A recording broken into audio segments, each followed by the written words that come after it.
Čo keby som vám povedala, že pocit domova nie je samozrejmosť? Človek môže kvôli neporiadku pociťovať vinu. Nie každý má však dostatok možností, síl a času na to, aby si mohol upratať sám. Výmena poškodeného nábytku a nákup čistiacich prostriedkov alebo domácich spotrebičov môže niekomu zmeniť život. Môže mu pomôcť lepšie zvládať prácu alebo školu, keď má neodkladné povinnosti voči blízkym. Cieľom občianskeho združenia Pocit domova je upratať príbytky ľuďom v ťažkej životnej situácii.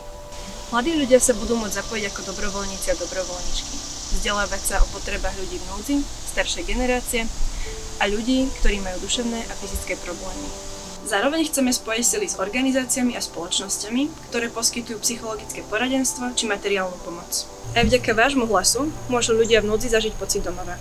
Podporte náš projekt a umožnite im nový začiatok.